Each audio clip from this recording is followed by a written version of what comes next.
Hi YouTube, it's Neberos. We're back again with another video. More Sydney Watson, and I know what you're thinking. Why am I not surprised, you piece of shit? But um, right-wing infighting I thought was kind of intriguing, so I thought let's give this a watch. And it's a kind of topic I used to jump on before when I was still very political and whatever. And so I thought, why not?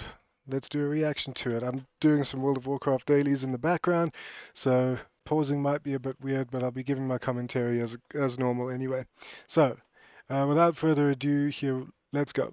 I really wanted to start this video by singing about kung fu fighting, but then I thought that's maybe a little bit on the nose.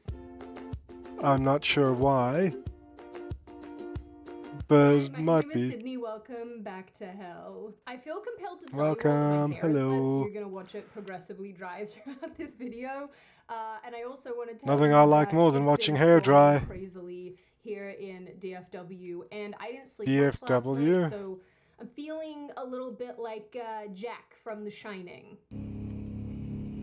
Oh, that's me every Being day, woken darling. up by Murphy and no sleep makes Sydney a dull boy. Murphy's my dog, for those of you who are new here. Also, I'm Murphy sorry is I a keep bringing sweetheart. it up. I just really don't want to throw away any tea. I'm still running my 50% off sale on my website for Earl Grey, New York Breakfast, and Emerald Green because those are the flavors that are expiring mid to late November, and I don't want to throw any tea away. So if you like tea, go check out my website, links in the description box. So let's talk about this right-wing conservative infighting that we are currently seeing, particularly on Twitter. Because why the heck not? Now, on Yeah, Twitter, I why not? definitely will weigh in on this type of thing, but on YouTube, I typically don't because my content doesn't really revolve around these kind of topics. But I My content's just whatever I see and want to react to because like I'm watching the videos anyway. I thought why not? Might be a lazy way to start, but I am just starting, so I'm still learning. I'm still getting there. Oops. I feel quite strongly about some of the things that I'm seeing play out right now, and this video topic just happened to make its way onto the list that I put together recently. So here we are, and there's nothing you can do about it. It goes without saying, but obviously, I'm not going to hit every What do single you mean thing there's nothing associated I with can this do topic. I'm about just it? focusing on the things that I think really matter here, the primary points I think really matter. But I am incredibly curious to hear all of your perspectives on this. I'm really looking forward to reading your comments because I think a lot of Why you read my have really comments when great you can takes, watch my and reaction? yeah, I'm really looking forward to what you have to say. Obviously, this is not a cult, so if you do find yourself disagreeing with me, just write me a comment and explain why. Just be nice about it, Steven. So, for Yeah, those of you who don't Steven. know the context here, basically all of this started a couple weeks ago when Matt Walsh made a series of tweets. Matt Walsh is a commentator at the Daily Wire. But his Hmm. commentary started Yeah, back he in lost mid me. September. Matt Walsh lost me when he said that people who like anime are demonic. Uh, I I'm not nearly as much of an otaku as I thought I was, but because there's a lot of mainstream titles I've never heard of or even seen, so but I take exception to being referred to as demonic for what the few animes that I do like, even though a lot of them feature the race of demons and things like that. One of my favorites is the Misfit of Demon King Academy, with the Demon King of Tyranny, Arnos Valdegold, being the main protagonist. So I'm not really making a good case for myself against what he said, but that doesn't mean I'm demonic. But anyway. After Charlie Kirk was murdered. During an episode of his podcast, Walsh said that violence was a left wing problem and that he's done with the rhetoric about both sides having problem people. If you had asked me 8, 9, 10 years ago, I probably would have said that extremists on both sides are the problem and they're equally bad. If you can imagine me saying something like that now, I know it's hard, but I did a long time ago, years ago. I don't know how any conservative could possibly still hold that view. Now, this I agree with. I do think that left wing violence is becoming more and more prominent, and that's been exemplified over the last number of years. And I also think it's always worth remembering that when statistics about right wing violence are released and put forward, usually they include a litany of things, including Islamic terrorism and other religious based attacks and violence. So do with that what you will. He follows up by saying that we need to put the infighting to the side, that we can pick it up later, but for now we need unity due to the existential threat that is the left. Now, I can tell you where there should be unity. There should be unity on the right among conservatives. And this is a message that I've preached a few times in the last few days on X. That as conservatives, Twitter. we need to put I'm the never pay calling it squabbles and X. the infighting and all that crap to the side. We can get back to that later. And I'm sure we will. You know, we can resume our family feuds sometime down the line. But for now, we don't have time for it. We can't bother with it. We're dealing with a real existential threat. We're dealing with enemies of civilization. Yeah, people who... So we got... So he does that as a brilliant pause there, by the way. Um, yeah, so like my issue regarding violence from the left is that, okay, on one side, the conservatives have the conservatives and the people on the political right have their insults for the other side and whatnot, but I don't know that anyone's actually killed anybody because of it. I rather doubt that they have, but like I don't know that anybody's actually died because of it. Like, so you get called you get called back in my day it would have been faggot, or you get called a retard or something like that. That's fine, you know. For me, that's just you were more likely to get a clip on your ear for calling somebody a fucking idiot than you were for calling them a retard, right? So that's why we use the retards there. And it wasn't ableist or anything like that. It wasn't in mockery of people who are actually in clinically retarded or anything like that. It was just to highlight a level of stupidity that goes beyond what any intelligent person should aspire to, you know.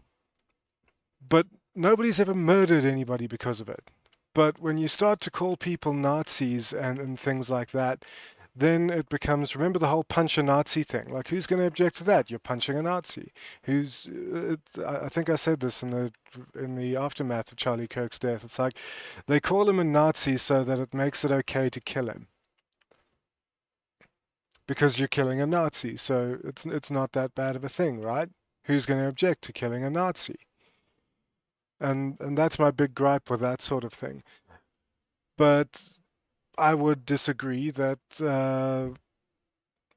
I mean I do believe that the problem in politics is typically from the extremist elements on both sides because they're very loud and they're very intrusive.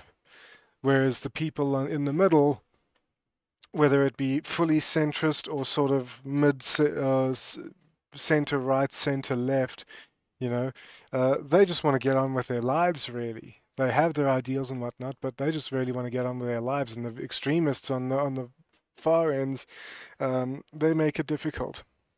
And I think a lot of the time they make problems. They create problems where none previously existed. We got to put all that stuff to the side. And this is more or less the same thing that he's been tweeting about over the last number of months, but more specifically in this case, over the last number of days. On October 17, Walsh tweeted that he'd asked for unity and has instead been relentlessly attacked by conservatives. He said, "I've made the exact same Kind call of to making his unity point, many though. times in the past without anything close to this kind of blowback. Very strange."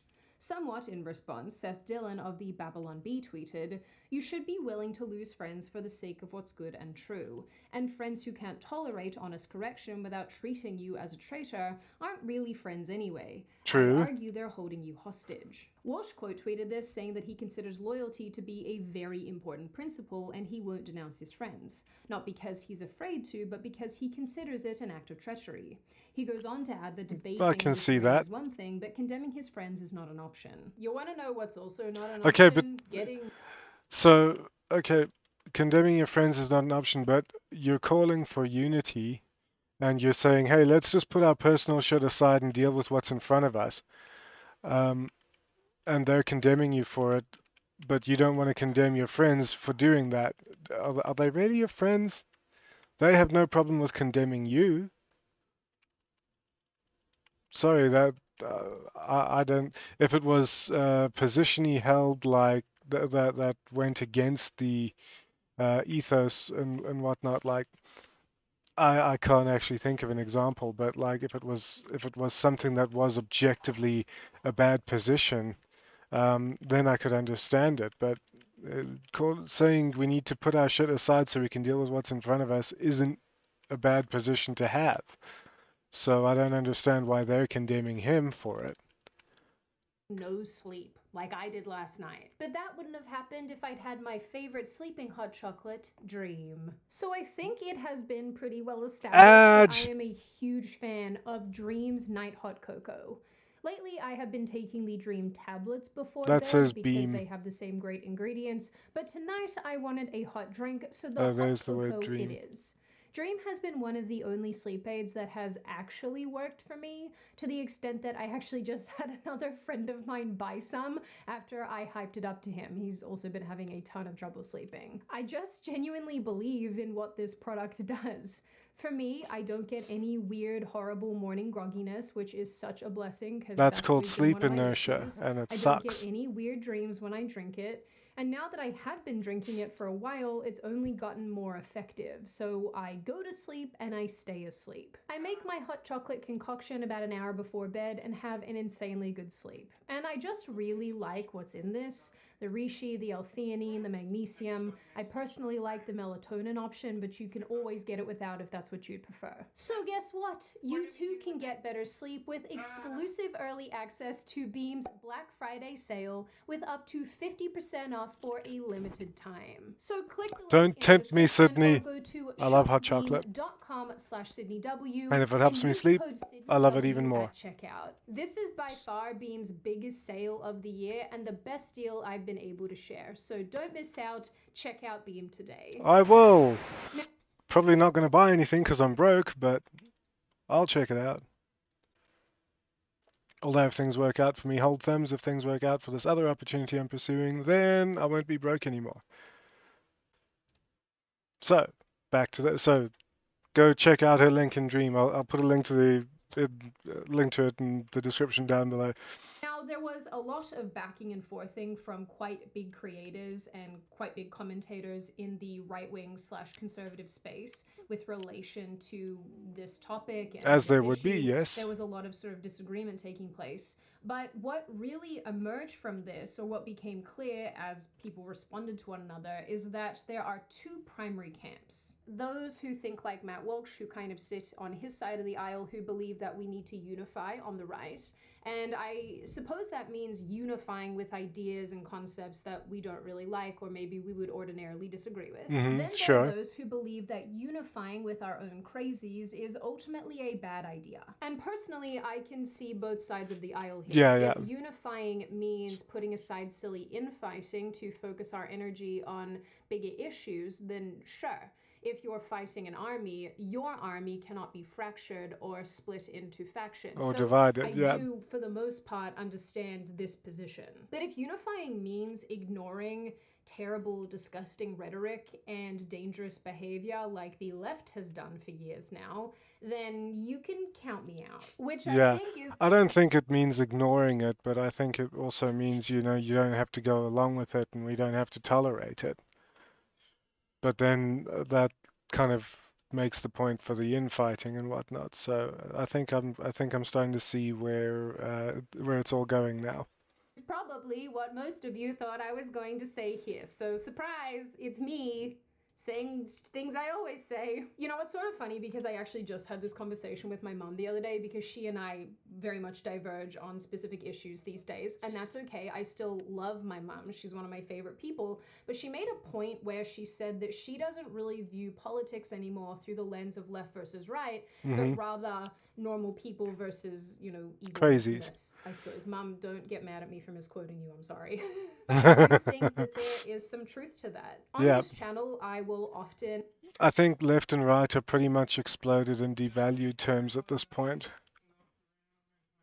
Because it's just become a sort of catch-all for, oh, I don't like you, I don't like what you're saying, even if you're making a good point, you must be a lefty or a rightoid or something. Make a very clear distinction between the right and the left because it just makes conversation a lot easier. But in practice, there is, I think, a huge difference between somebody who is, say, center left and somebody who is radically progressive. Yeah. Radical progressives, by and large, I have nothing in common with, but say somebody who is classically liberal, I probably do. And in some cases, I have more in common with the classic liberal than I do with someone who's far right. And that is because I think, for the most part, people don't fall neatly into boxes. No, You might we have don't. somebody on the left or the right who agree. She's given this a hell of a lot more thought than I ever did. I'm just like, I have my thoughts and opinions, and I have my sense of what is right and wrong, and my sense of propriety. And if that doesn't gel with people, then that just it doesn't gel with them. You know, you're not going to make people agree with what they just don't fundamentally agree with.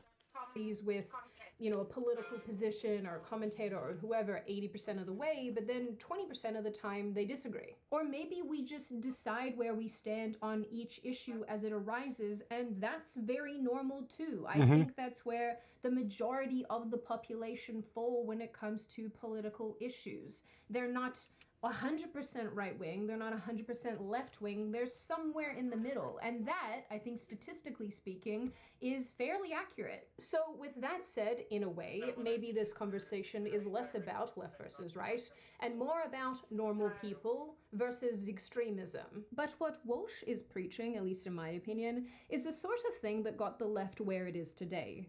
It didn't shine a light on its nut jobs, it didn't combat its nut jobs, and now their ideas have become the loudest when your average person simply doesn't agree with them. Yeah. Their response to Charlie's death, their celebration of violence and terror, is what pushed so many liberals even recently away from them and woke a lot of people up. With this in mind, when I say the left, you don't think of normal people who are more socially liberal but also hate paying taxes. You think of purple-haired they-thems who show their buttholes to the sun despite Trump or something.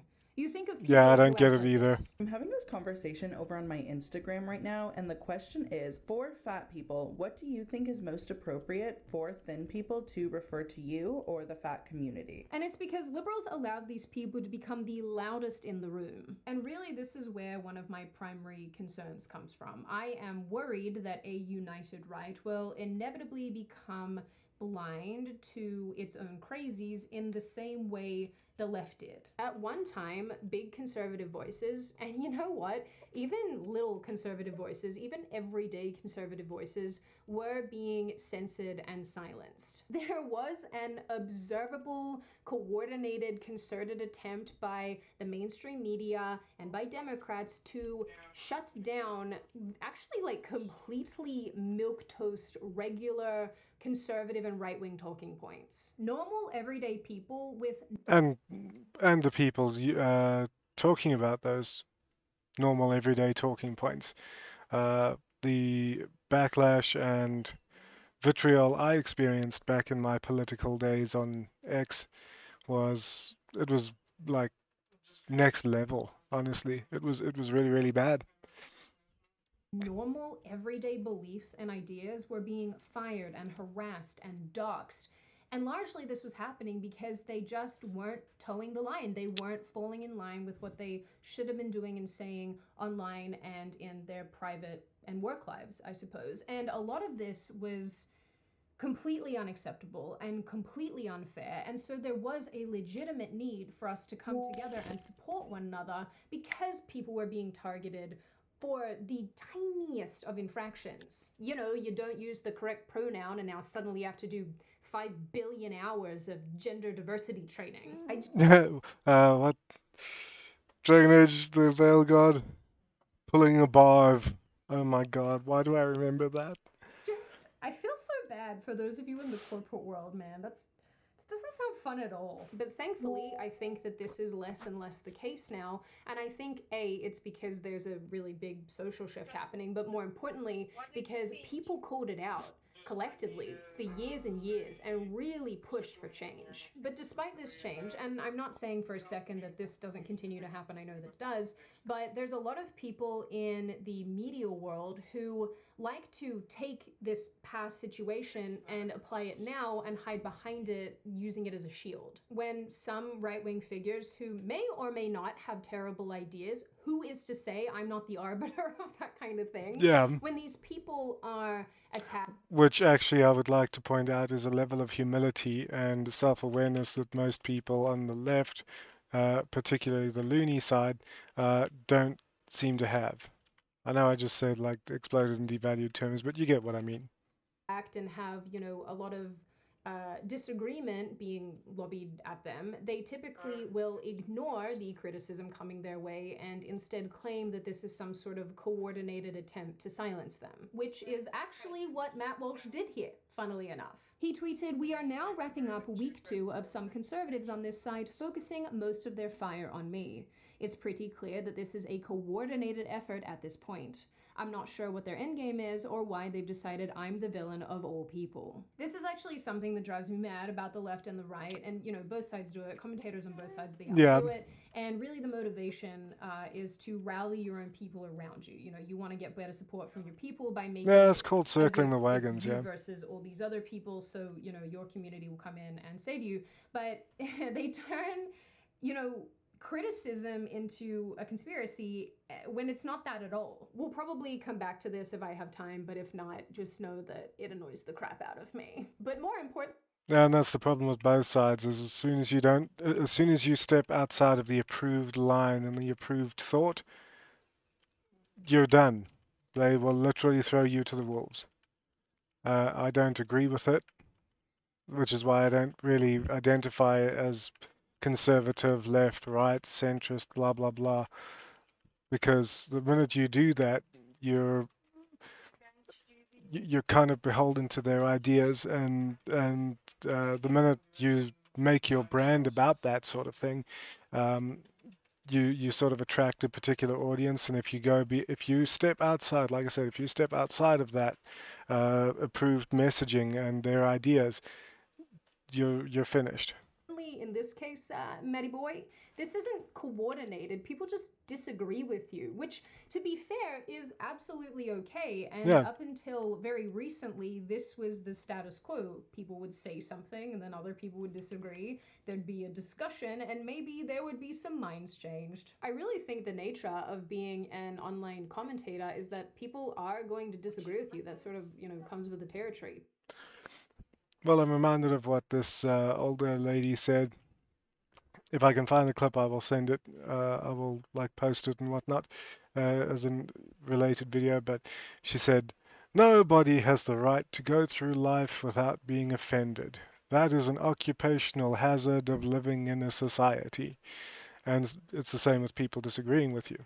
Someone's going to disagree with you at one time or another. That's perfectly fine. People do that. That's normal. I'd actually be worried if people agreed with me 100% of the time. People disagree with me all the time. You know, admittedly, sometimes in the most heinous way humanly possible, and they are still entitled to disagree with the things that I say. The idea that there should be no disagreement in right-wing circles was the exact road that the left decided to take, which led it to its current messed up state.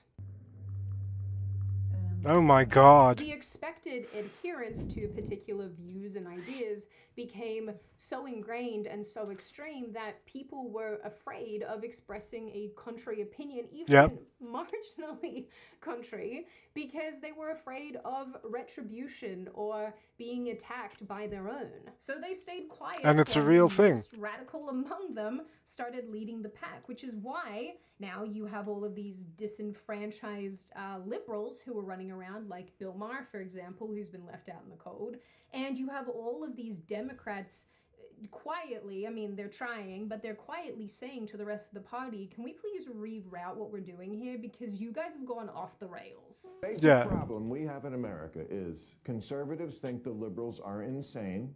I saw this earlier today. Wrong. Yeah. Now, I don't think most liberals are insane, but neither do they make it clear they disapprove of the ones who are. And their cowardice in not marginalizing their own crazies has been their downfall. And so my concern is, if we can't even call out the bad ideas on our own side and shine a light on them, how are we supposed to move forward and enact meaningful, successful, positive change in the future? I think I have said this before, but I'm going to say it again. I want to be able to shine a light on crap ideas. even if those crap ideas are mine. Saying Yeah. nothing because of blind loyalty is a bad thing, actually. And I think some people kind of felt like that was playing out with relation to Megyn Kelly and Tucker Carlson recently. Tucker, who had been I don't know speaking what at they're TP about. USA events in Charlie's stead, went viral for the way he responded to a person who asked a question. I don't understand it because it makes no sense. Like, you're worth $50 million. I'm not worth $50 million. 30 to 50. Get off the internet, son. Don't stop believing that stuff. Oh. Ooh, Charlie's spinning in his grave with that one. Go back to cable news. Sorry. No, but I'm just look. Okay, you're too annoying. So I like the last chick who like disagreed with me, and then we could have like a normal conversation. But you're like telling me you're worth $50 million. What? Stop. Okay, you got real defensive there. I just read a number that's like a lot of money. Jesus Christ, calm down. Don't use that phrase. You're worth. We're done. I know some of you are going to get stuck on the Jesus Christ thing and say that taking the Lord's name in vain is a big problem and that Tucker reacted appropriately in this context, but No, I disagree with that. he To be honest didn't. with you, even if you find it offensive, even if it hurts to hear that kind of thing, I think you can handle it in a much better way than this, rather than telling someone Absolutely. effectively to f off. Yeah, That's kind of what happened here, and this that's doesn't change what I'm trying to Charlie say. spinning This in is his not an grave effective on the way back having of a that. debate or a conversation. Wow. This is just you shutting down, you finding a reason to shut down the argument because you don't want to have it anymore. Yours truly admittedly tweeted about this, saying that it makes me sad, and this definitely isn't the way, and this is certainly not the way of trying to fill Charlie's void, the void that he left. Absolutely but Megyn not. Kelly also decided to weigh in, and she tweeted saying that no one is expecting any of the people subbing for Charlie to imitate Charlie, which is fair and true, but Tucker is No, but if you're gonna do what Charlie did, and by way of honoring him and his legacy, you at least do it with some level of respect. And like Charlie Kirk would never have told somebody in essence to fuck off. So yeah, Tucker Carlson let that cause down in a spectacular way. standing in for his friend despite his own busy life and not without risk to Tucker's own. Sorry. No one is expecting any of the people subbing for Charlie to imitate Charlie. Tucker is standing in for his friend despite his own busy life and not without risk to Tucker's own safety. Okay, but he chose to do that. Nobody expected him to do that. And then he behaves like that in the debate because he got annoyed and the guy's a little bit frustrating and annoying and quoting bad info and whatnot. Come on. Sorry, Tucker, you lit the fire and are standing in it. You don't get to say complain that it's hot. Safety. I think the appropriate reaction is just thank you and may God bless you and keep you safe. Thank you for what? Telling me to fuck off? Like, sorry. TC. Again, I don't think this is it. I don't think this is the right way of interpreting this situation. And No, I agree with you, Sydney. I'm not going to go out of my way to thank somebody who I think is undoing somebody else's work. And I know that me saying these things and disagreeing with these situations is going to upset some people here, and that's okay. You are allowed to like who you want to like, and you are allowed to follow who you want to follow, and I'm allowed to disagree with them. I mean, that's the beauty of all of this. But, I think if we're being honest with ourselves for a second here, some of this is just not helpful to this movement. No, it's not at all. This way is not helpful, and actually, if we're being real, this kind of flies in the face of what Charlie Kirk was all about. Exactly, I think yeah. it's unhelpful to not be able to say, hey, I don't think this behavior is great, and I'm not going to thank you for acting this way. This is comparable to something else Megyn Kelly said on the We the Fifth podcast a few weeks ago, where she said that she will not condemn her friends, specifically Tucker. She also added that she's basically not sort of like this policing agent for the right wing, which, again, I think that's completely fair. Yeah, but when asked reasonable. about Candace, she said that she doesn't know her that well, but she had a nice conversation with her recently, and basically said that she feels for her because she's a mother of 3 young kids with a big show. Now, as for my decision to platform Tucker, too bad, too bad. I love him. We're friends. I don't think he's an anti-Semite at all. Don't listen to all of Tucker's shows. I don't know that listen to anybody shows. actually I don't called have him that that. many hours in the day. I don't really care. I think Tucker's a very important, valuable voice in the national conversation. I'm thrilled. Do you think he has a platform? I think Candace is apart from Tucker. I don't know her. I don't really know her that well. Although I will tell you, we recently had a very nice exchange before all this. And I was just reminded in my own head that Candace is a young mom of like 3 young kids. She's under a lot of pressure. She's got a big show. She's been under attack since she came onto the public airwaves, and she's been under attack constantly. And it's my And while I feel while I sympathize and all that, that doesn't give you an excuse to treat people like garbage. I'm sorry, it just doesn't. prerogative if I say to myself, that is not someone I wish to attack. Not that I want to get into anything related to Candace and her podcast in this video, but I do think that arguing that she's a mother of 3 is somewhat irrelevant. It in no way excuses the things that Candace or anybody else has to say on issues, and it never will. It actually has nothing to do with it. That's not what this video is about at all, but I do think it's a bit weird to comment on someone's behavior when you haven't actually taken the time at all to watch their content and to understand the kind of things that they're saying. Yep, I mean it's that could just be me. We said the exact same thing about people who. We said the exact same things about people who were like Charlie Kirk. He was a hateful bigot, blah blah blah. Oh, I've never actually watched his content. Okay, yeah, that's kind of weird, but you know. Or really anybody else to do or say anything that they don't want to do and say. I am not determining that she is now the arbiter of truth and must police her friends. If she doesn't want to disagree with them and she doesn't want to say anything about the things that they're saying, that's completely her choice. Yeah. But broadly speaking, you don't always have to have an opinion. You don't always have to have a stance. You don't always have to. You can have all that as well. You just don't always have to say it and share it. So sometimes it's even better just to keep things to yourself. Loyalty means nothing if you have to silence yourself to achieve it. And in my mind, blind loyalty kind of makes us the equivalent of little sheepies being led to slaughter. I see people on the right say all the time that they want the left to stop the crazies within their ranks from doing and saying certain things, and yet they won't apply that same logic to their own side. And to be clear with you, not every disagreement has to be out and loud and in the public. I mean, Lord knows that when I disagree with people that I know personally, I just message them and say, hey man, I don't think this is 100% correct, or hey man, you know, where are you? I'm actually very fortunate to have one. I don't know how it is for her, but I would consider her a friend who messages me when she feels I've overstepped. She messages me and be like, "Hey, are you sure that's a good idea?" And a lot of the time, I'm actually not too aware of what. It's not a lack of self-awareness, it's that I just don't necessarily think it's a problem, and she tells me exactly why it actually is a problem. So I'm very fortunate to have somebody like that. Most people would just like block and move on. Getting this from? And then we have a nice conversation, because I mean, I'm really of the belief that there's sort of no need for me to, you know, stir up drama, but I'm more than happy to say these things to people behind the scenes. And I'll admit it, sometimes I look at things that are objectively crazy that someone has said, and I'm like, I'm not even gonna go there, because honestly, I don't want the drama that's gonna bring. And you know what? Yeah, maybe fair that enough. makes me a bit of a crybaby person, because I don't want to deal with the drama. It's so annoying.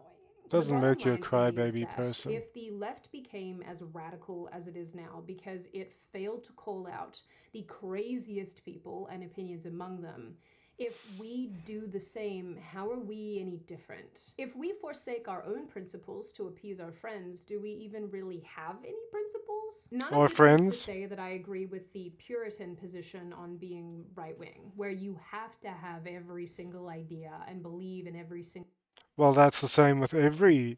It's not just the right wing, as I said earlier. It's the same with everything. You have to have these particular ideas. Facet of a movement in order to be part of a movement. I don't subscribe to that, and I don't think that most people subscribe to that. Like I said at the beginning of this video, most people are just people who have a bunch of ideas about a bunch of things. But the extreme behavior, the extreme rhetoric, the extremeness of, I guess, where the poles of the political spectrum are heading, these are the things that I think they deserve to be called out, and I think that they deserve to be picked apart. Because if these ideas can't stand up to scrutiny, then I don't think that they deserve to be front and center in any political movement. And none of this is to say that we drag each other through the mud and do purity testing and attack one another for having a difference of opinion. The most important thing that we can do is have meaningful civil discourse like we used to. And it's kind of funny because that's the exact thing that so many conservative figures have preached about for the longest time. So admittedly, there was a ton more here that I wanted to say about conspiracies and encouraging you all to be discerning about who is saying what and why and what their motivations are and who's paying them and all this fun stuff. But I think I have talked quite enough for whenever you're watching this, in the morning or at night or in the afternoon. So instead, 3:30 in the afternoon. Probably the intelligent way to address infighting would be to do so privately. But unfortunately, due to the nature of the internet, we don't really have that ability. Ultimately, for me, we do. We just choose not to use it. I do not want to unify with people who hold ideas and values that I think are antithetical to the overall society that I would like to live in, regardless if you're on the left or the right. I have no interest in unifying with people whose primary objective is to divide, either for financial gain or just for the hell of it. And I'd go one further and say I've got no interest in associating with people who will crucify me just for having a difference of opinion on one or two particular matters.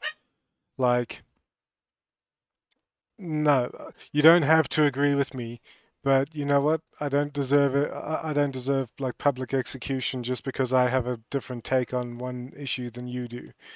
You know. I have approximately zero interest in doing that. But that doesn't mean for a second that I have to agree 100% of the way, 100% of the time with the people I am comfortable to stand alongside. Because, well, that would be insane and boring. And more importantly, I just don't think that's particularly human. Humans disagree on all sorts of stuff, and it doesn't mean that we can't still want for the same things at the end of the day. Ultimately, I do think that aligning and unifying with radicals, allowing their voices to take over, allowing for their ideas to go unchallenged, is probably not so useful.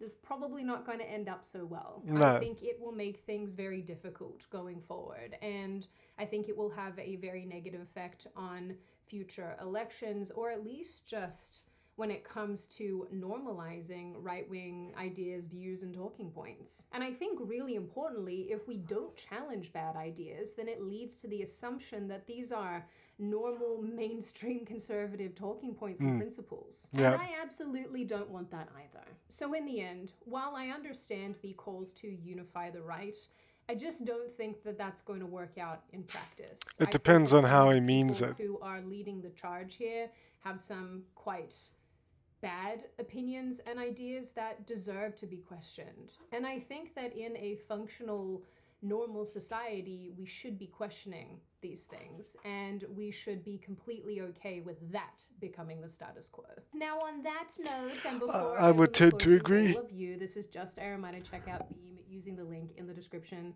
I love Beam. I do love most of the sponsors on this channel, but I freaking love Beam. I genuinely wish that I'd taken some last night because I'm sure that I would have had an better sleep than I got. That's on me. But if you would like better sleep, absolutely check them out. Now I open the floor to all of you. What do you all think? I'm slightly scared to read your comments. I'm looking forward to it, but I'm slightly scared. Do you agree with me, or are you on my side of this issue where you think, yeah, I'm not unifying with some of these people. I don't agree. Their opinions are too wacky for me. Do you agree with Matt Walsh and you think that the left is such a massive, massive problem that we do need to unify in order to take down their ideas? Do you think that maybe there's just a middle ground between these two viewpoints that probably will have a better outcome than being polarized here, and what you generally make of this issue overall. As always, if you have made it this far in the video, congratulations. I always like having you along for the full ride, even when I do this much talking. If you are new here and you are not subscribed already and you would like to see more of me and more of this kind of content, feel free to subscribe to the channel, as well as leaving this video a like and a comment, because I do read the majority of them and I like hearing your scary feedback. Of course, like I always Scary say, feedback. I hope you Scary wonderful feedback. people stay safe and well and make good choices, because those are very important. Have a fabulous weekend, and I will see your little shmoo faces in the next video. Yay! Thanks for that, Sydney. Yeah, so I'm pretty much of the idea there's a middle ground. There's weirdos on the extremes for both sides of whatever. There's always in whatever thing you're talking about. There's weirdos on the extremes, and the extremes tend to be.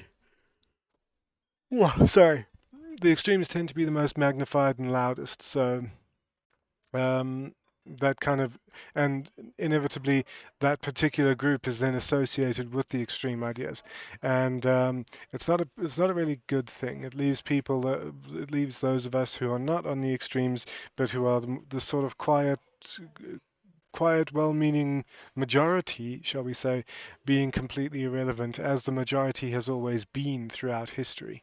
So do we unify with them? Uh, I don't think that it's really a case of unity, but it should be more a thing of they. If you're an extremist, I think you should be in an asylum somewhere, where a place where you can express and spew your ideas and everything out as much as you want to, without fear of punishment or reprisal, but where it has no impact on society. You know, if you need to spew stuff like that to appease the octopus living in your head, you should have a place to do that that doesn't impact the whole of society. I think that's what we need to do with the crazies.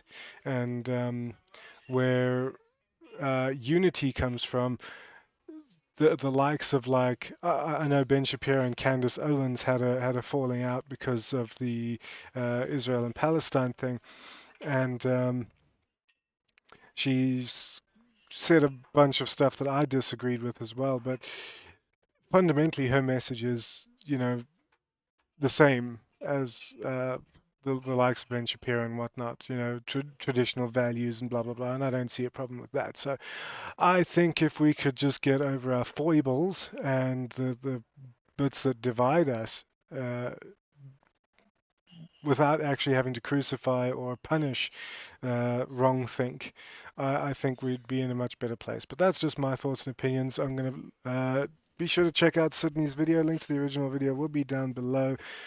Check it out if you want to. I'm going to drop links to her sponsors and stuff as well, just to help her out. Mind you, I don't think she needs it, so maybe I won't. At 1.1 million subscribers, I don't think she really needs my help. Seeing as I'm a literal who, but you know what, you guys can, if you're coming from her video to mine, I'm going to leave links to my poggers and stuff. Poggers is also an lifestyle company. They provide drinks for energy, energy boosts like your Red Bulls and stuff, but without the crash.